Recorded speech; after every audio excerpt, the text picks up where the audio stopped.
Hello everyone, good morning all of you. Welcome to all of you on my YouTube channel RL Academy Chandigarh Sukapanthi.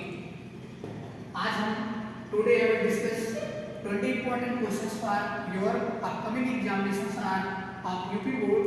So यहाँ पे हम 20 question को discuss करेंगे जो 1 by 1 है, जो आपके बहुत ही इम्पोर्टेंट क्वेश्चन है जो आपके यूपी बोर्ड में आ सकते हैं और इसको आप लोग जो है बहुत फोकसली जो है आप लोग इसको देखिए और इसको समझने का प्रयास करिए और लर्न करिए। ठीक है, तो हम आपका जैसा कि पहला क्वेश्चन दिया है कि वायुमंडल में कितने प्रतिशत नाइट्रोजन गैस पाया जाता है। वायुमंडल में कितने प्रतिशत नाइट्रोजन गैस पाया जाता है। इसके चार ऑप्शन है। पहला ऑप्शन है 78% और दूसरा ऑप्शन है 75% और सी आपका ऑप्शन दिया है 70% और आपका डी ऑप्शन है 90%। तो आप लोग बताइए जो है आपके वायुमंडल में जो है नाइट्रोजन कितने प्रतिशत पाया जाता है। वैसे आप जानते होंगे कि हमारे वायुमंडल में बहुत सारी ऐसी गैसें पाई जाती हैं जो है जैसे कि नाइट्रोजन हो गया, ऑक्सीजन हो गया या फिर आपके नियॉन हो गया या फिर कार्बन डाइऑक्साइड है। ठीक है, तो इसका कौन सा ऑप्शन सही होगा बताइए आप लोग। इसमें आपके पहला ऑप्शन सही होगा जो 78%। ठीक है, तो इसमें आपका ऑप्शन कौन सा पहला सही है, पहला 78%। ठीक है, और जैसे कि ऑक्सीजन हो गया, ऑक्सीजन कितना पाया जाएगा 20.90 मींस ये 21 से कम हो गया है, ये 20.95 के अप्रॉक्स पाया जा रहा है। ठीक है, और कार्बन डाइऑक्साइड और बहुत सी गैसें हैं जो है 1% से भी बहुत से कम पाए जा रहे हैं। ठीक है, और आपका जैसे कि दूसरा क्वेश्चन है आपका रक्त किसके कारण से लाल दिखाई देता है। जैसा कि आप लोग जानते हैं जो है हमारे शरीर में जो है एक लाल रक्त कणिकाएं पाई जाती हैं जिसको हम बोलते हैं आरबीसी। क्या बोलते हैं, आरबीसी, जिसको बोलते हैं रेड ब्लड कॉर्पस्कल। ठीक है, इसको बोल सकते हैं लाल रक्त कणिकाएं। और आपका दूसरा है डब्ल्यूबीसी, जिसको हम बोलते हैं जो है व्हाइट ब्लड कॉर्पस्कल, जिसको हम बोलते हैं श्वेत रक्त कणिकाएं, व्हाइट ब्लड कॉर्पस्कल्स। और आपका तीसरा होता है प्लेटलेट्स। प्लेटलेट्स ये भी एक प्रकार के रक्त होते हैं जो हमारे बॉडी में जो है पाए जाते हैं। तो इसमें आपका जो ऑप्शन दिया है रक्त किसके कारण से लाल दिखाई देता है, पहला ऑप्शन आपका दिया है हीमोग्लोबिन और आपका दूसरा ऑप्शन है प्लाज्मा और तीसरा ऑप्शन आपका दिया है प्लेटलेट्स और चौथा ऑप्शन है लसिका। तो रक्त जो है लाल क्यों दिखाई देता है, इसके पीछे क्या रीजन हो सकते हैं, हीमोग्लोबिन। तो आप लोग जो है आपका इसका आंसर क्या होगा बेटा, हीमोग्लोबिन होगा। इसका आंसर हीमोग्लोबिन होगा। हीमोग्लोबिन क्या करता है कि ये ऑक्सीजन के कैरियर का कार्य करता है जो हमारे बॉडी में ऑक्सीजन फुलफिलमेंट का भी इसके लिए रिस्पांसिबल होता है। तो रक्त जो है किसके कारण से लाल दिखाई देता है, हीमोग्लोबिन के कारण लाल दिखाई देता है। और आपका तीसरा क्वेश्चन दिया है कि जनन कितने प्रकार के होते हैं। जनन कितने प्रकार के होते हैं, इसके आपके चार ऑप्शन दिए हैं। जैसा कि आप जानते होंगे किसी किसी जीवों में जो है अंतर जनन होता है, किसी किसी जीवों में जो है बाह्य जनन होता है। तो इसके बेटा चार ऑप्शन दिए हैं। पहला ऑप्शन है 1, दूसरा ऑप्शन है 3 एंड सेकंड थर्ड ऑप्शन आपका है 2 और डी ऑप्शन आपका 4। तो आप लोग बताइए जनन कितने प्रकार के होते हैं, इसमें कौन सा ऑप्शन सही है। इसमें आपका जो है सी ऑप्शन सही है। जनन कितने प्रकार के होते हैं, 2 प्रकार के होते हैं। ठीक है, एक होता है अंतःजनन और दूसरा होता है बाह्य जनन। एक होता है अंतःजनन और आपका दूसरा होता है बाह्य जनन। ठीक है, बाह्य जनन। ठीक है बेटा, किन्हीं किन्हीं जीवों में अंतःजनन होता है और किन्हीं किन्हीं जीवों में आपके बाह्य जनन होता है। ठीक है, ये आप लोग देख लीजिए। और आपका फोर्थ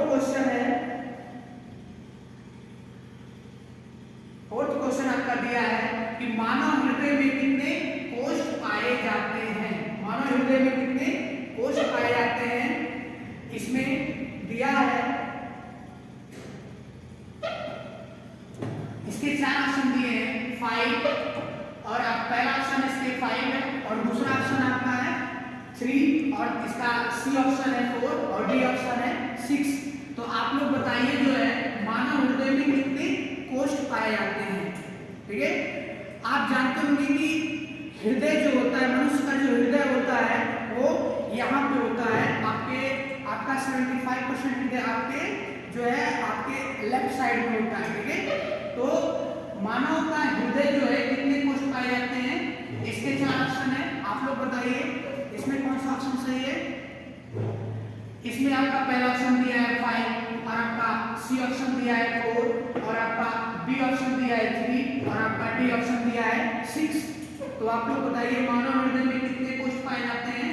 मानव इसमें आपका सी ऑप्शन से ये जो है मानव हृदय में कितने 4 कोष पाए जाते हैं। ठीक है, जिसको हम 2 आलिंग बोलते हैं और 2 निलय बोलते हैं। ठीक है,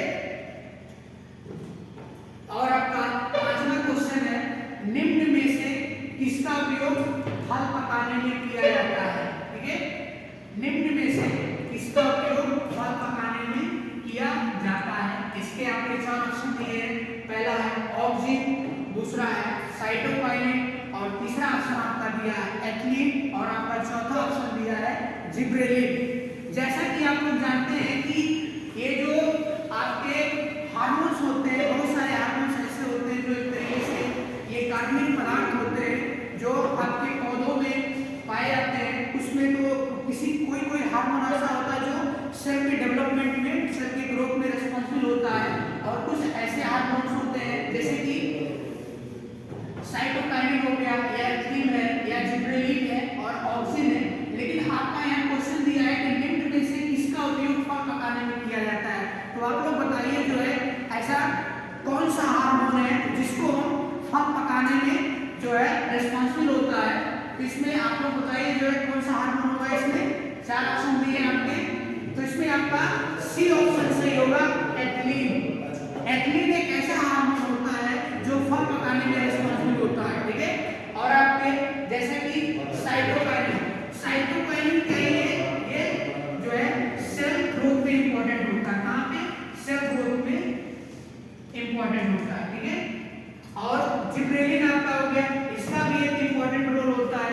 जिब्रेलिन क्या करता है कि जो है जिब्रेलिन का कार्य क्या होता है कि ये कभी-कभी जैसे कि जो है फ्रूट थिनर में हो गया या फ्रूटिंग के लिए आपके इंपॉर्टेंट होता है। ठीक है, और आपका 5वां क्वेश्चन है, निम्न में से कौन उत्पाद है।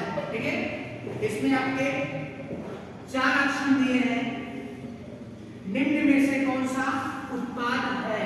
जैसा कि आप लोग जानते हैं कि बेटा आप देखते होंगे कि प्रोड्यूसर होते हैं। एक हमारा जो एक लिंडेन साइंटिस्ट है, लिंडेन, उन्होंने दिया है उन्होंने पूरा चार्ट बनाया है और उसमें दिया है कि प्राइमरी जो दिए होते हैं जिसको होते हैं प्रोड्यूसर, पहला क्या होता है प्राइमरी, सेकेंडरी और टर्शियरी। तो प्रोड्यूसर, इसमें प्रोड्यूसर हो गया और दूसरा होता है प्राइमरी कंज्यूमर और उसके बाद सेकेंडरी कंज्यूमर और उसके बाद क्या होता है टर्शियरी कंज्यूमर। तो प्रोड्यूसर में कौन से आते हैं, प्रोड्यूसर में हमारे जितने भी घास फूस या पेड़ पौधे जो एक तरीके से ऑटोट्रोपिक होते हैं, मींस ये स्वतः भोजन बना पाते हैं। जैसे कि आप जानते होंगे कि हमारे जो भी 2 टाइप के एनिमल्स होते हैं, एक होते हैं ऑटोट्रोपिक और एक होते हैं हेटेरोट्रोपिक। ऑटोट्रोपिक वो होते हैं जो सिर्फ भोजन बना पाते हैं। ठीक है, जैसे कि आप लोग जानते हैं कि ऑटोट्रोपिक जिसको उनको हम बोलेंगे जो स्वतः भोजन बना ले और हेटेरोट्रोपिक हम उनको बोलेंगे जो स्वतः भोजन नहीं बना पाते हैं। तो हमारे इसमें जो आपके ऑटोट्रोपिक जैसे प्रोड्यूसर क्या होता है, इसको ये एक तरीके से ऑटोट्रोपिक होते हैं। क्या होते हैं, ऑटोट्रोपिक होते हैं। ठीक है, और जैसे कि तो आपका इसमें कौन सा ऑप्शन आ सकता है, इसमें आपका एक ऑप्शन आएगा डी, जो वही सही है, ठीक है। ये आपका जो घास होता है ये ऑटोट्रॉपिक होते हैं एक तरीके से, ये सब क्योंकि इनके पत्तियों में क्लोरोप्लास्ट पाया जाता है और जो है भोजन बनाने के लिए रिस्पांसिबल होता है, ठीक है। इसलिए जो आपका निम्न में से कौन सा उत्पादक है, इसमें आपके जो चार ऑप्शन दिए हैं कि पहला सर्फ है, दूसरा मेढक है और तीसरा ग्रॉसहॉपर है और चौथा घास है। आप यहाँ देखते हैं कि ये आपके तीनों ऑप्शन घास को छोड़ के ये एक तरीके से हेटेरोट्रॉपिक है, ये स्वतः भोजन नहीं बना पाते हैं, ये किसी दूसरे जीव पे जो है डिपेंड रहेंगे सर्वाइव के लिए, क्योंकि इनके पास जो है क्लोरोफिल जैसा ऐसा कोई जो है चीज नहीं पाया जा रहा है कि जो है ये भोजन बना पाए। लेकिन घास ये जो है एक ऐसा जो है पौधा है, घास आपके एक तरीके से प्रोड्यूसर है, इसलिए बोला जाएगा क्योंकि इनकी पत्तियों में जो है क्लोरोप्लास्ट पाया जाएगा और जो है फोटोसिंथेसिस के लिए ये रिस्पांसिबल होता है, ठीक है। इसलिए आपका इसमें कौन सा ऑप्शन सही रहेगा बेटा, घास सही रहेगा, ओके। अब हम अपने नेक्स्ट क्वेश्चन पे डिस्कस करते हैं। आपका 7th क्वेश्चन दिया है, मस्तिष्क को कितने भागों में बांटा गया है। आपका मस्तिष्क को कितने भागों में बांटा गया है, इसके चार ऑप्शन है। पहला ऑप्शन है 2, दूसरा ऑप्शन है आपका 1 एंड सी ऑप्शन आपका 3 एंड डी ऑप्शन आपका है 5। तो जैसा कि आप लोग देखते हैं कि आपका मस्तिष्क जो है उसके 3 इंपॉर्टेंट पार्ट्स होते हैं बेटा। मस्तिष्क के कितने इंपॉर्टेंट पार्ट होते हैं, 3। जैसा कि आपको है तो इसमें आपका कौन सा ऑप्शन हो जाएगा, इसमें आपका सी ऑप्शन सही हो जाएगा, ठीक है। मस्तिष्क को कितने भागों में बांटा गया है, सी, इसका जो ये ऑप्शन 3 है ये सही है, ठीक है। एक होता है सेरेब्रम और दूसरा होता है सेरिबेलम और तीसरा होता है मेडुला ऑब्लांगेटा। जैसा कि आप लोग जानते हैं सेरेब्रम और आपका दूसरा पार्ट है सेरिबेलम, और आपका थर्ड ऑप्शन है जो तीसरा मस्तिष्क का तीसरा भाग जो होता है इसको बोलते हैं मेडुला ऑब्लांगेटा, ठीक है, मेडुला ऑब्लांगेटा। तो आपका जो मस्तिष्क के कितने इंपॉर्टेंट भागों में बांटा गया है, ये 3 इंपॉर्टेंट भागों में बांटा गया है, cerebrum, cerebellum and medulla oblongata, ठीक है। इसमें कौन सा ऑप्शन सही है बेटा, सी ऑप्शन सही है, ठीक है। अब हम अगले क्वेश्चन पे डिस्कस करते हैं। अगला क्वेश्चन आपका है दिया है, शरीर की सबसे लंबी कोशिका कौन सी होती है। क्या दिया है, शरीर की सबसे लंबी कोशिका कौन सी होती है, ठीक है। शरीर की सबसे लंबी कोशिका कौन सी होती है।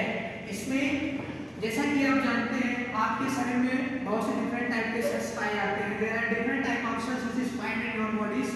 इसमें there are 4 options. First one is तांत्रिक कोशिका एंड आपके सेकंड क्वेश्चन दिया है, सेकंड ऑप्शन है आपका मस्तिष्क कोशिका जिसको हम बोलेंगे ब्रेन सेल, और आपका सी ऑप्शन है हृदय कोशिका जिसको आप बोल सकते हैं कि हार्ट सेल्स, और डी दिया है नॉन ऑफ दीज, इनमें से कोई नहीं। तो शरीर की सबसे लंबी कोशिका कौन सी होती है, आप लोग बताइए बेटा, इसमें कौन सा ऑप्शन सही है। इसमें आपका ए ऑप्शन सही है कि शरीर की सबसे लंबी कोशिका कौन सी होती है।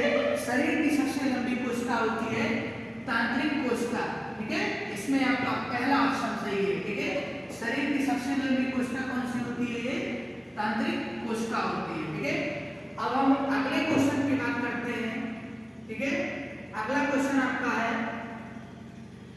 शरीर की प्रधान नियंत्रक ग्रंथ किसे कहा जाता है। शरीर की प्रधान नियंत्रक ग्रंथ किसे कहा जाता है। इसके 4 ऑप्शन दिए हैं। पहला ऑप्शन है जनन ग्रंथ जिसको हम बोलते हैं रिप्रोडक्शन ग्लैंड जिसको बोलते हैं, और आपका तंत्रिका ग्रंथ, और आपका सी ऑप्शन दिया है पीयूष ग्रंथ जिसको हम पिट्यूटरी ग्लैंड बोलते हैं, और आपका डी ऑप्शन दिया है इनमें से कोई नहीं। तो आप लोग इसमें देखिए इसके कौन सा ऑप्शन सही है। जन ग्रंथ सही है या तंत्रिका ग्रंथ सही है या पीयूष ग्रंथ सही है या आपका डी, इनमें से कोई नहीं। तो इसमें शरीर की सबसे प्रधान नियंत्रक ग्रंथि कौन सी, इसे कहा जाता है बेटा, इसमें आपका सी ऑप्शन सही है, जिसको हम बोलते हैं पीयूष ग्रंथि। पीयूष ग्रंथि को हम पिट्यूटरी ग्लैंड भी बोलते हैं, पीयूष ग्रंथि को हम पिट्यूटरी ग्लैंड बोलते हैं। ये ग्रंथि जो है बहुत ही इंपॉर्टेंट ग्रंथि है, ग्लैंड है, जो आपके पूरे ब्रेन को जो है एक तरीके से पूरे ब्रेन को कंट्रोलिंग करने में इसकी बहुत ही एक तरीके से बहुत ही रिस्पॉन्सिबल होता है, ठीक है। तो आपका इसमें कौन सा ऑप्शन सही है, पीयूष ग्रंथि सही है। ये आपका तंत्रिका ग्रंथि जिसको बोलते हैं नर्वस, जो है नर्वस में एक तरीके से होती है, ये भी आपके इसका में एक रोल होता है, ठीक है। अब आपका अगला क्वेश्चन है 10 क्वेश्चन है, दिया है आपका ओजोन परत को नष्ट कौन कर रहा है, ओजोन परत को नष्ट कौन कर रहा है। इसमें आपके 4 ऑप्शन दिए बेटा, ठीक है। जैसा कि आप लोग जानते हैं कि हमारा जो पूरा एटमॉस्फेयर है, जिसकी हम बात करेंगे एटमॉस्फेयर का, एटमॉस्फेयर, इसके 4 इंपॉर्टेंट लेयर होते हैं, ठीक है। सपोज दैट ये आपका क्या है, अर्थ है, ठीक है। इसके जो है यहां से देखिए, आप समझने का प्रयास करिए कि इसके 4 इंपॉर्टेंट लेयर हैं। एक होता है ट्रोपोस्फियर, ट्रोपोस्फियर, और दूसरा है स्ट्रेटोस्फियर,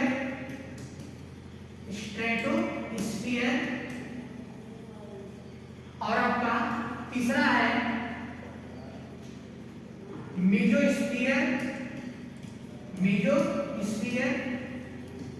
और आपका चौथा है जिसको बोलते हैं हम थर्मोस्फियर।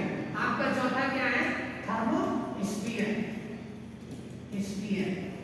ठीक है। आप जानते हो कि बहुत सारी घटनाएं हमारे वायुमंडल में घटती हैं, जैसे कि बादल का, तो हमारा जो लेयर 4 इंपॉर्टेंट लेयर होता है, इसकी भी एक रेंज होती है। जैसे कि ट्रोपोस्फियर का रेंज क्या होता है, 0 से 10 किलोमीटर अप्रोक्स में, ठीक है। और आपका दूसरा जो स्ट्रेटोस्फियर होता है, ये 10 to 20 किलोमीटर, ठीक है। इसकी रेंज क्या होती है, 10 से लेके 20 किलोमीटर रेंज होती है। और तीसरा आपका है जो स्फीयर है, जिसको बोलते हैं मेसोस्फियर, ये 20 से लेके 400 किलोमीटर। और आपका जो लास्ट है, एकदम सबसे ऊपरी वाला लेयर है, जिसको बोलते हैं थर्मोस्फियर, ये जो है मोर देन 400 किलोमीटर, ये 400 किलोमीटर से ज्यादा है, ठीक है। अब देखिए बहुत सारी घटनाएं, जैसे कि आपके बादल का बनना, ये सब आपकी घटनाएं कहाँ होती है, ट्रोपोस्फियर में, ठीक है। जो आपका सबसे पास वाले लेयर होती है अपने एटमॉस्फेयर के, जिसको जो से 10 किलोमीटर के रेंज में घटित होता रहता है। और जैसे कि स्पेसिफिक प्रोग्राम हो गया, जैसे कि जब कोई चीज जो स्पेस वाले हमारे अंतरिक्ष से रिलेटेड जब कोई हमारा स्पेसिफिक हम लॉन्च करते हैं, तो आपका सबसे ऊपरी थर्मोस्फियर में होता है। और जैसे कि आपका यहाँ उसी से संबंधित एक क्वेश्चन दिया गया है कि ओजोन परत को कौन नष्ट कर रहा है, तो इसमें पहला ऑप्शन आपका दिया है कार्बन डाइऑक्साइड, दूसरा ऑप्शन है हाइड्रोजन, और तीसरा ऑप्शन ऑक्सीजन, और आपका चौथा ऑप्शन में क्या है, सीएफसी को हम क्या बोलते हैं, क्लोरोफ्लोरोकार्बन बोलते हैं, ठीक है। तो ओजोन परत आपका जो है ये स्ट्रेटोस्फियर में आपके दूसरे लेयर में पाया जाता है, ठीक है। और जो है ये ओजोन परत को कौन नष्ट कर रहा है, ये आपका एक तरीके से उसका ऑप्शन क्या हो जाएगा, सीएफसी क्लोरोफ्लोरोकार्बन है। यहाँ हम आपको बताने का प्रयास ये कर रहे थे कि ये एक तरीके से जो आपके 4 लेयर्स होते हैं, कि जैसे जहाज हमारे जो पैसेंजर जो है प्लेन जो है आवागमन होता रहता है, तो किस स्फीयर में आता है, तो आपके एक तरीके से ट्रोपोस्फियर में आएगा। लेकिन आपकी जो ओजोन परत है वो दूसरे लेयर, इसको बोलेंगे स्ट्रेटोस्फियर में पाया जाता है, राइट। अब हम अगले क्वेश्चन पे चलेंगे। अगला क्वेश्चन आपका है, अगला क्वेश्चन जैसे कि देख रहे हैं कि अनुवांशिकी के पिता किसे कहते हैं, अनुवांशिकी के पिता किसे कहते हैं। इसके 4 ऑप्शन है, डार्विन, दूसरा ऑप्शन दिया है हेराल्ड को, या सी ऑप्शन आपका दिया है मेंडल, और आपका डी दिया है न्यूटन। तो अनुवांशिकी के पिता किसे कहते हैं? इसके 4 ऑप्शन है, डार्विन को, हेराल्ड को, या मेंडल को, या न्यूटन को। इसमें आपका कौन सा ऑप्शन सही हो सकता है बेटा? इसमें आपका एक ऑप्शन दिया है कि ग्रेगर जॉन मेंडल, इनका पूरा नाम है ग्रेगर जॉन मेंडल, ठीक है, जिनको हम जो है अनुवांशिकी के पिता के नाम से जानते हैं, जिसको हम बोलते हैं ग्रेगर जॉन मेंडल, ठीक है। तो इसमें आपका जो है सी ऑप्शन सही है, ग्रेगर जॉन मेंडल। इन्होंने जो है ए पी पे इन्होंने अपना प्रयोग किया है, ठीक है, इस पे किया है इन्होंने, पी पे अपना प्रयोग किया है, जिसको बोलते हैं मटर। मटर पे इन्होंने 7 लॉ दिया गया है, जैसे कि law of segregation, law of assignment, ऐसे 7 लॉ उसके कि मटर की पत्तियों की शेप क्या है, उसकी साइज क्या है, उसके डॉर्कनेस के अकॉर्डिंग जो है एक की टाल वैरायटी है कि ड्वार्फ वैरायटी है, या उसकी सीड ब्रेकल्ड है, या फिर उसके सीड जो है बहुत ही सॉफ्ट टाइप के हैं, ऐसे ही 7 रूल उन्होंने दिया है। इसलिए जो है अनुवांशिकी के पिता हम किसको कहते हैं? इसमें कौन सा आपका ऑप्शन आपका सही है? मेंडल, ठीक है, ग्रेगर जॉन मेंडल, ठीक है। और अगला क्वेश्चन हम डिस्कस करते हैं। अगला आपका क्वेश्चन है, मनुष्यों में गुणसूत्र कितने जोड़े में पाई जाती है? मनुष्यों में गुणसूत्र कितने जोड़े पाई जाती है? इसमें आपके 4 ऑप्शन दिए हैं। जैसा कि आप जानते हैं कि मनुष्य में 46 क्रोमोसोम्स पाए जाते हैं। ऐसे ही बहुत सारे जीवों में अलग-अलग टाइप के हैं, जैसे कि आपके मनुष्य में 46 होता है, या ऐसे बहुत से क्रॉप में हो गया। अगर हम राइस की बात करें तो उसमें 24 है। ऐसे ही अगर मैं किसी एनिमल में बात करें तो डिफरेंट टाइप्स के हैं, उनमें भी डिफरेंट क्रोमोसोम्स हैं। तो ठीक है, इसमें लेकिन आपका जो क्वेश्चन है, क्वेश्चन में हम बात करते हैं तो मनुष्य में कितने गुणसूत्र के कितने जोड़े पाए जाते हैं अगर हमारे बॉडी में, तो इसमें आपका कौन सा ऑप्शन हो सकता है सही? इसमें बताइए बेटा, इसमें कौन सा ऑप्शन सही है? इसमें आपका बी ऑप्शन सही है, जो दिया है 23 जोड़ी, या इसको बोल सकते हैं 23 पेयर, ठीक है। इसमें आपका बी ऑप्शन सही है, 23 पेयर। मनुष्य में गुणसूत्र के कितने जोड़े पाए जाते हैं? 23 पेयर, ठीक है। तो कितना हो गया? 46, ठीक है। अब हम अगले क्वेश्चन पे बात करते हैं। पौधों में गैसों के आदान प्रदान किससे होता है? पौधों में गैसों के आदान प्रदान किससे होता है? इसमें 4 ऑप्शन दिए हैं। पहला ऑप्शन है तना, और दूसरा ऑप्शन है आपका रंध्र, और सी आपका ऑप्शन है जड़, और डी ऑप्शन आपका है पत्ती। तो आप लोग बताइए इसमें जो है, इसमें कौन सा ऑप्शन सही हो सकता है? जैसा कि इसमें दिया गया है कि तना, रंध्र, जड़ या पत्ती, इसमें आपका कौन सा ऑप्शन होने के चांसेस हैं? इसमें आपका बी ऑप्शन सही है, रंध्र। रंध्र जो है ये ऑप्शन आपका सही है कि इसमें पौधों में गैसों के आदान प्रदान किससे होता है? ये रंध्र के द्वारा होता है। और रंध्र कहाँ पाए जाते हैं? पौधों के पत्तियों में पाए जाते हैं, जिसको हम स्टोमेटा बोलते हैं। और ये जैसे कि आप लोग देखते होंगे कि 2 टाइप के रिएक्शंस होते हैं, एक डार्क रिएक्शन होता है और एक लाइट रिएक्शन होता है। जैसा कि डार्क रिएक्शन जो है, लाइट रिएक्शन, और एक होता है dark reaction. Dark reaction, light reaction जो होता है वो ग्रेना में होता है, और आपका डार्क रिएक्शन क्या होता है? स्ट्रोमा में होता है। तो ये सब क्रियाएं किसमें होती है? ये सब ये रंध्र में होती हैं, ठीक है। तो गैसों के आदान प्रदान किसमें होता है? इसमें कौन सा ऑप्शन सही है? रंध्र ऑप्शन सही है, ठीक है। और ये रंध्र कहाँ पाए जाते हैं? पत्तियों में पाए जाते हैं, ठीक है। इसमें कुछ पौधे आपके ऐसे हैं जिसमें बहुत सारे स्टोमेटा पाए जाते हैं, कुछ पत्तियां ऐसी हैं जिनमें स्टोमेटा कम पाए जाते हैं। इसका एक और फैक्टर है कि अगर पौधों के जिस पौधे की पत्ती में ज्यादा रंध्र पाया जाएगा, वो वहां से ज्यादा ऑक्सीजन जो है वहां से रिलीज होगा। जैसे कि आप देखते होंगे पीपल की पत्ती हो गई, या अगर आप देखिए तो पीपल की पत्तियों अगर हवा अगर नहीं चल रही है तभी उसकी पत्तियां हिलती रहती है। तो उसमें इसके पीछे रीजंस होते हैं कि उसमें ज्यादा स्टोमेटा पाया जाता है और वो ज्यादा ऑक्सीजन जो है रिलीज करता रहता है। तो हमारे एनवायरनमेंट के लिए कुछ पौधे ऐसे होते हैं जो बहुत ही इंपॉर्टेंट होते हैं, जैसे पीपल हो गया, या कुछ हमारे पौधे ऐसे भी हैं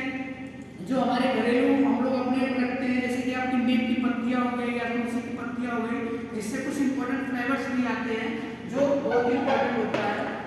चलिए हम नेक्स्ट क्वेश्चन डिस्कस करते हैं। नेक्स्ट क्वेश्चन आपका है कि कौन सा रक्त समूह सबको रक्त दे सकता है? कौन सा रक्त समूह सबको रक्त दे सकता है? इसमें दिया है ऑप्शन ए दिया है ए, ऑप्शन बी दिया है ओ, और ऑप्शन सी दिया है बी, और ऑप्शन डी दिया है ए बी। जैसा कि बच्चों आप लोगों को पढ़ाया गया है कि मनुष्य के शरीर में 4 टाइप के ब्लड ग्रुप्स होते हैं, ठीक है?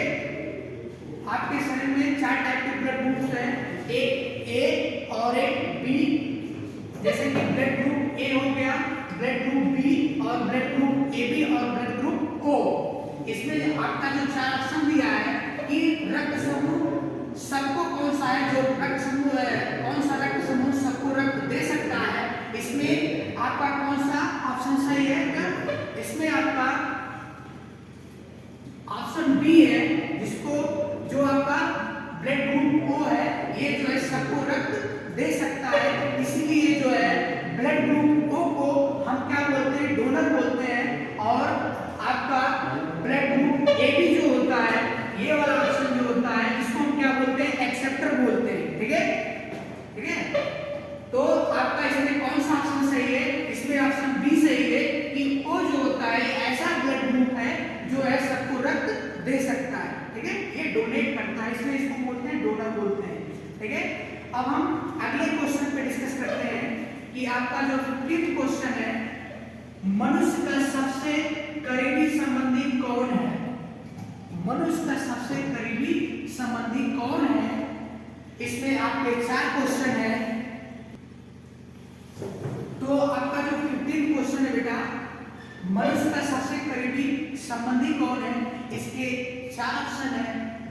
पहला ऑप्शन पक्षी, और बी ऑप्शन है मछली, और सी ऑप्शन है चिंपैंजी, और डी ऑप्शन है बिल्ली। ये चिंपैंजी को आप लोग ऐसे समझिए, इसको हम मंकी बोलेंगे, ठीक है? मंकी, इसको आप लोग जैसे गांव में लोग बंदर बोलते हैं, ठीक है? तो सबसे करीबी संबंधी इसमें 4 ऑप्शन है। आप लोग बताइए बेटा, इसमें कौन सा ऑप्शन कौन सा ऑप्शन सही है? इस पे जरा बताइए, आप लोग सोच समझ के बताइएगा। जो ऑप्शन दिए गए हैं चारों में से कौन सा ऑप्शन सही है, इसको जरा आप लोग आइडेंटिफाई करिए कि मनुष्य का सबसे करीबी संबंधी कौन है? चिंपैंजी है, बिल्ली है, कि पक्षी है, कि मछली है? बताइए बेटा। इसमें आपका सी ऑप्शन जो दिया है चिंपैंजी, इसी को यही आपका ऑप्शन जो है सी सही है। ये सबसे करीबी संबंधी होता है, क्योंकि लगभग जैसे कि मनुष्य के अंदर जो है 46 क्रोमोसोम पाए जाते हैं, और मंकी के अंदर जो है 45 क्रोमोसोम पाया जाता है। मंकी के अंदर कितना पाया जाता है? 45 क्रोमोसोम, और मनुष्यों के अंदर कितना होता है? 46 क्रोमोसोम पाया जाता है, ठीक है? तो ये क्रोमोसोम्स का इतना क्लोज होना भी कहीं न कहीं ये दर्शाता है कि जो है वो हमारे बहुत ही करीब होते हैं। क्योंकि कभी-कभी आप बहुत देखिए कि जो मंकी का जो फिनोटाइप होता है, उसके चेहरे का जो एक्सटर्नल अपीयरेंस होता है, लगभग वो मनुष्य से मिलता जुलता है। इसीलिए हम जो है बंदर को अपना पूर्वज मानते हैं, कि जो है मनुष्य का पूर्वज हम किसको मानते हैं? बंदर को मानते हैं, ठीक है? तो क्रोमोसोम भी जो है मंकी के अंदर जो 45 क्रोमोसोम्स होते हैं, मनुष्य के अंदर जो है 46 क्रोमोसोम्स होते हैं। इसका भी कहीं न कहीं बहुत ही क्लोजनेस का लगभग करीबी का एक तरीके से चीजें दर्शाता है कि जो है, इसीलिए हम उसको जो है अपने करीबी संबंधी मानते हैं। और आप देखेंगे कि जो है उसका जो बंदर का जो फिनोटाइप होता है, उसके चेहरे का जो एक्सटर्नल फेस होता है, आप कभी देखिए बाहर से तो लगभग मैच करता है, लगता है कि जो है इसीलिए हम उसको जो है करीबी संबंधी मानते हैं, ठीक है? अब हम अगले क्वेश्चन पे बात करते हैं कि आपका अगला क्वेश्चन जो दिया है, कौन सी क्रिया सभी जीवों के लिए अनिवार्य है? कौन सी क्रिया सभी जीवों के लिए अनिवार्य है? ठीक है बेटा, कौन सी क्रिया सभी जीवों के लिए अनिवार्य है? इसके 4 ऑप्शन दिए हैं।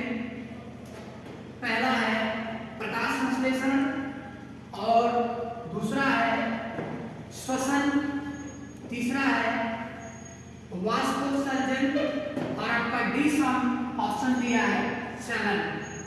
तो बताइए कि कौन सी क्रिया सभी जीवों के लिए अनिवार्य है। इसमें वो एक ऑप्शन ऐसा है जो सबसे इम्पोर्टेंट है,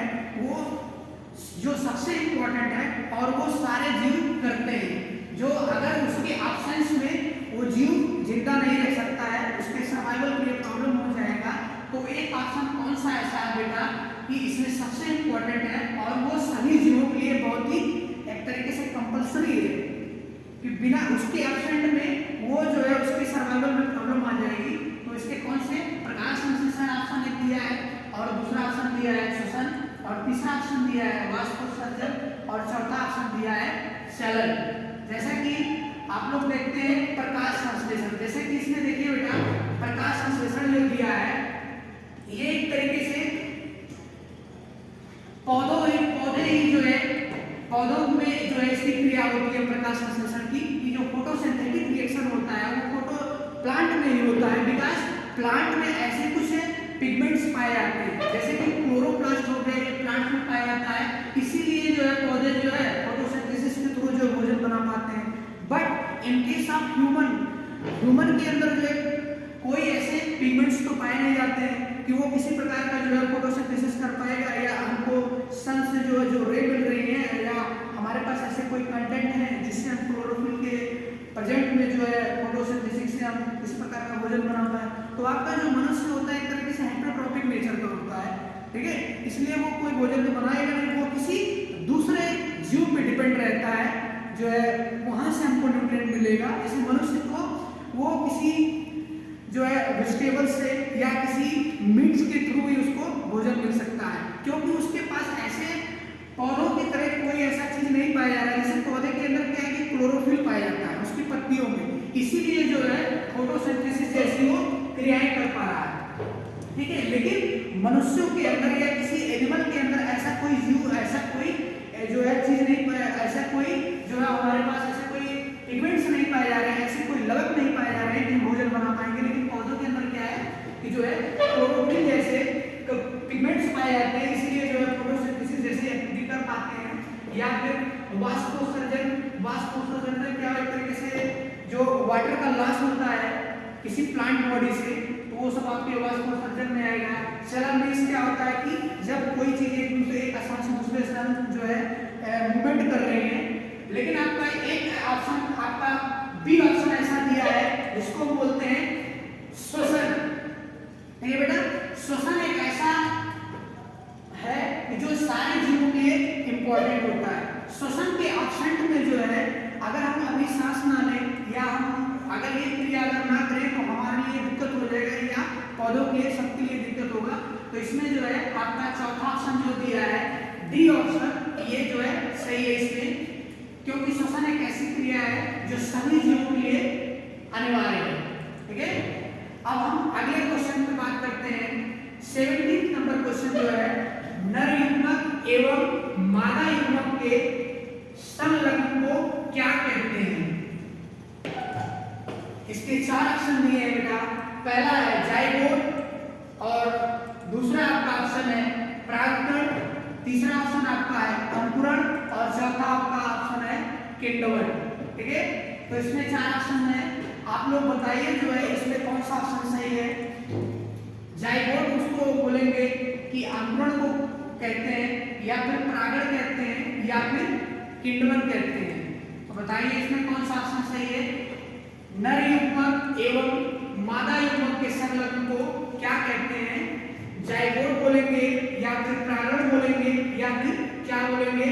तो इसमें आपका जो है कौन सा ऑप्शन सही है बेटा। इसमें नर युग्मक एवं मादा युग्मक के संलग्न को क्या कहते हैं। इसमें आपका ए ऑप्शन जो है जाइगोट, इसको हम क्या बोलते हैं, जाइगोट बोलते हैं। जाइगोट मींस क्या होता है, भ्रूण। जैसे कि जब आपका मेल स्पर्म और आपके जो फीमेल ओवा होते हैं, जब वो मिलकर फर्टिलाइज होता है तो वहां पे किसकी रचना होती है, फर्टिलाइज होके वो जो है अगला प्रोसेस क्या होता है, जाइगोट। वहां पे जाइगोट बनता है जिसको हम भ्रूण बोलते हैं। उसके बाद आगे अगला स्टेज जो होता है धीरे धीरे हमारा वहां पे कुछ समय बाद धीरे धीरे वो भ्रूण की अगली अवस्था जो है एक डेवलपमेंट में क्रिएट होती रहती है, ठीक है। फिर आगे अपना एक चाइल्ड जो है आफ्टर सम डेज हो जाता है, ठीक है। तो इसमें कौन सा ऑप्शन आपका सही है? जाइगोट सही है, ठीक है।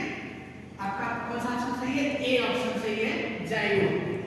अब हम 18 क्वेश्चन की बात करते हैं कि ओजोन परत पाई जाती है वायुमंडल के निचली सतह में या वायुमंडल के ऊपरी सतह में। जैसे कि आपका दिया है 18 क्वेश्चन, ओजोन परत पाई जाती है, 4 ऑप्शन इसके दिए हैं, वायुमंडल के निचली सतह में, ऑप्शन बी है वायुमंडल के ऊपरी सतह में, और ऑप्शन सी है दोनों में पाई जाती है, या ऑप्शन डी दिया है इनमें से कोई नहीं। अभी हम कुछ समय पहले इसके बारे में पूरे एटमॉस्फेयर के जो पूरे लेयर है, सारे इंपॉर्टेंट लेयर है, उसके बारे में हम डिस्कस किए हैं कि आपका ओजोन परत कहाँ पाई जाती है। वो ट्रोपोस्फीयर में पाया जा रहा है, या फिर स्ट्रेटोस्फीयर में पाया जा रहा है, या फिर मेसोस्फीयर में पाया जा रहा है, या फिर थर्मोस्फीयर में पाया जा रहा है। अभी इसके बारे में हमने डिस्कस किया है कि ओजोन परत कहाँ पाई जाती है। ये वायुमंडल के निचले सतह में या वायुमंडल के ऊपरी सतह में। इसके 4 ऑप्शन दिए हैं, इसमें कौन सा ऑप्शन सही है बेटा? वायुमंडल के ऊपरी सतह में पाया जाता है। आपका जो ओजोन परत पाया जाता है वायुमंडल के ऊपरी सतह में, ये कौन सा लेयर है? स्ट्रेटोस्फीयर। इसको क्या बोलते हैं? स्ट्रेटोस्फीयर। स्ट्रेटोस्फीयर ये आपका जो सेकंड लेयर है, ठीक है। इसको जो आपका सेकंड दूसरा लेयर है जिसको बोलते हैं स्ट्रेटोस्फीयर, जिसकी रेंज जो है 10 से लेके 20 किलोमीटर अप्रॉक्स, या कहीं आप देखते होंगे जो है ये 10 से लेके 20 किलोमीटर वाली जो रेंज होती है उसमें आपका स्ट्रेटोस्फीयर पाया जाता है, जिसको बोलते हैं ओजोन परत। ओजोन परत क्या करता है कि जो सूर्य से अल्ट्रावायलेट रे आ रही है, जो बहुत ही डेंजरस रे हैं, जो हमारे बॉडी को जो है स्किन काज करेंगे। स्किन जैसे हमारे शरीर में, हमारे जैसा मनुष्य के शरीर की जो स्किन है उससे संबंधित बहुत सारे रोग हो सकते हैं। तो ओजोन परत क्या करता है? उस रे को, जो अल्ट्रावायलेट रे सन से आ रहा है, उसको क्या करता है? प्रोटेक्ट करता है और नीचे नहीं आ पाता है। इसके वजह से अगर ओजोन सपोज दैट आपका जो अर्थ है, पृथ्वी है, पृथ्वी के ऊपर जो है जो आपका दूसरा लेयर स्ट्रेटोस्फीयर है, उसी में जो है आपका ओजोन परत पाई जाती है। लेकिन कहीं पे क्या है कि आपके टाइम में इतना सब, इस मॉडर्न टाइम में क्या है, बहुत सारे इंडस्ट्रियलाइजेशन की वजह से, बहुत सारे एक्सक्यूज गैसों की वजह से कुछ हमारा जो ओजोन परत कहीं छीन हो रहा है, वो उसमें जो है जो कहीं फिल्ट्रेशन हो रहा है, जो है कट रहा है, तो जिससे कैंसर जैसी बीमारियां जो है बढ़ रही है, ठीक है। तो एक तरीके से अगर ओजोन परत जो है ज़्यादा अगर उसमें होल होने लगेगा तो हमारे बॉडी में बहुत सारे ऐसे स्किन से संबंधित डिजीज हो जाएगा, या बहुत सारे जैसे कैंसर हो गया, ऐसी बीमारियां जो होगा जो हमारे शरीर के लिए जो है अच्छी नहीं है। तो ओजोन परत क्या करता है कि ये वायुमंडल, इसमें आपका सेकंड ऑप्शन जो सही है बेटा, ऑप्शन बी वायुमंडल के ऊपरी सतह, यही वाला ऑप्शन सही है। जो ओजोन परत इसमें वायुमंडल के ऊपरी सतह में पाया जाता है, और ये क्या करता है कि ये सूर्य से आने वाली जो अल्ट्रावायलेट रे होती है, जो हमारे बॉडी के लिए बहुत ही एक तरीके से नुकसानदायक है, जो नुकसानदायक है, तो उस चीज को ये प्रोटेक्ट करती है जो नीचे नहीं आ पा रही है, ठीक है। तो अब हम 9th क्वेश्चन की बात करेंगे। आपका जो दिया है 9th क्वेश्चन, खुला प्रसंचरण तंत्र। आपका ये क्वेश्चन जो दिया है कि ओपन ब्लड सर्कुलेशन किसमें पाया जाता है, इसके 4 ऑप्शन दिए हैं, जैसे कि ह्यूमन हो गया, या फिर कॉकरोच हो गया, या फिर आपके सी ऑप्शन है घोड़ों में, या डी ऑप्शन आपका है स्त्री में। तो खुला प्रसंचरण तंत्र जिसको बोलते हैं ह्यूमन ब्लड सर्कुलेशन सिस्टम।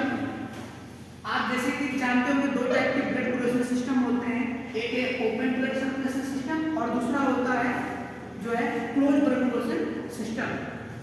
तो इसके 4 ऑप्शन है, मनुष्यों में, या कॉकरोच में, घोड़ों में, या फिर क्या दिया है स्त्री में। तो ये जो ओपन प्रसंचरण, खुला प्रसंचरण तंत्र जो है, ये इंसेक्टा वर्ग या मोलस्का वर्ग में पाया जाता है, जिसमें इंसेक्टा एंड मोलस्का मोलस्का में पाया जाता है। इंसेक्टा मींस इसमें एक कीट वर्ग है, जितने भी आपके कीड़े मकोड़े होते हैं या मोलस्का जैसे घोंघा हो गया। जैसा कि आप लोग देख रहे हैं बेटा, आपका 9th क्वेश्चन है, खुला प्रसंस्करण तंत्र पाया जाता है। इसके 4 ऑप्शन दिए हैं, मनुष्यों में या कॉकरोच में, आपका सी ऑप्शन दिया है घोड़े में, और आपका डी ऑप्शन दिया है स्त्री में।